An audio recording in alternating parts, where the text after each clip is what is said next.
नमस्कार मित्र हो. आजच्या आपल्या कथेचं नाव आहे गाईच्या दुधाचा चमत्कार. स्वामी समर्थांची कृपा. श्री स्वामी समर्थांच्या चरणी नतमस्तक होऊन आज आपण ऐकणार आहोत एका गरीब पण अत्यंत श्रद्धावान भक्ताची हृदयस्पर्शी कथा. ही कथा आहे मंगळवेढा येथे राहणाऱ्या बसप्पाची. मंगळवेढा हे संतांच्या पवित्र स्पर्शाने पावन झालेले स्थान. याच भूमीत एक गरीब मनुष्य राहत होता. त्याचे नाव होते बसप्पा. बसप्पा स्वामी समर्थांचा खूप मोठा भक्त होता. त्याच्याकडे घर नव्हते ना धनदौलत होती, पण त्याच्या हृदयात स्वामींसाठी असलेली श्रद्धा मात्र अमाप होती. त्याची परिस्थिती इतकी हालाकीची होती की अनेक वेळा त्याच्या घरात चूल पेटत नसे.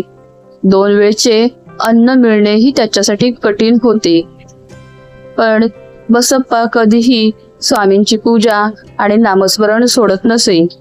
तो नेहमी म्हणायचा, माझे काहीही असो देवा, पण माझा विश्वास तुझ्यावरून कधीही कमी होऊ देऊ नको. एक दिवस बसप्पा जंगलाच्या वाटेने जात होता.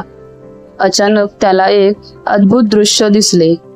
एका निर्जन जंगलात काट्याने भरलेल्या जमिनीवर स्वामी समर्थ विश्रांती घेत होते.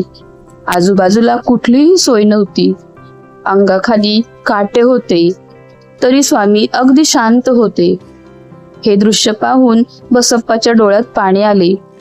तो स्वामींच्या चरणाशी बसला आणि म्हणाला, स्वामी, तुम्ही सर्वांचे दुःख दूर करता, पण स्वतः मात्र या काट्यांवर झोपता.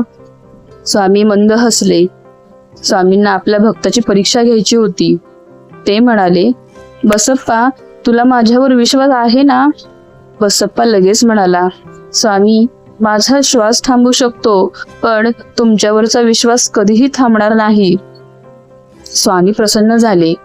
काही दिवसांनी बसप्पाच्या घरात पुन्हा गरिबीचे सावट आले. घरात खायला काहीच नव्हते. बसप्पाची पत्नी आणि कुटुंब चिंतेत होतं, पण बसप्पा मात्र शांत होता. तो म्हणाला, ज्याने आजपर्यंत सांभाळले तो पुढेही सांभाळेल. त्याच वेळी स्वामी समर्थ अचानक त्याच्या घरी आले. बसप्पा आनंदाने स्वामींच्या पाया पडला. स्वामींनी आजूबाजूला पाहिले. घरातील परिस्थिती त्यांना समजली. स्वामी म्हणाले, बसप्पा, बाहेर जा आणि तिथे असलेल्या गाईला हात लाव. बसप्पाला आश्चर्य वाटले. तो म्हणाला, स्वामी, मी गरीब आहे, पण तुमची आज्ञा माझ्यासाठी सर्व काही आहे. तो बाहेर गेला आणि गाईला प्रेमाने हात लावला आणि अचानक एक अद्भुत घटना घडली. त्या गाईच्या कासेतून भरपूर दूध वाहू लागले. इतके दूध की बसप्पाचे भांडे भरून गेले. पण चमत्कार तिथेच थांबला नाही. घरातील प्रत्येक भांडे दुधाने भरू लागले. बसप्पा आणि त्याचे कुटुंब हे दृश्य पाहून थक्क झाले. त्यांच्या डोळ्यात आनंदाश्रू आले. बसप्पा धावत स्वामींच्या चरणी आला आणि म्हणाला, स्वामी, माझ्यासारख्या गरीब भक्तावर एवढी कृपा का केली? स्वामी हसून म्हणाले, बसप्पा, मी तुझ्या घरात दूध नाही, तुझ्या श्रद्धेचे फळ पाठवले आहे. जिथे निस्सीम विश्वास असतो तिथे कृपेचे दरवाजे नेहमी उघडतात. त्या दिवसानंतर बसप्पाच्या जीवनात बदल झाला. त्याच्या घरातील दुःख कमी झाले, पण त्याच्या मनात गर्व कधी आलाच नाही. तो पूर्वीसारखाच स्वामींची सेवा करत राहिला.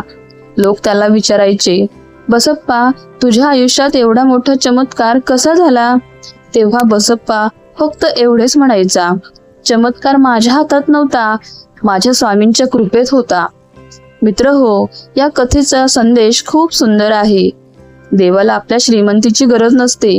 देवाला हवे असते ते फक्त निर्मळ मन आणि अढळ श्रद्धा. ज्या भक्ताच्या मनात स्वामींसाठी खरे प्रेम असते त्याच्या आयुष्यात अशक्य गोष्टीही शक्य होतात. श्री स्वामी समर्थ.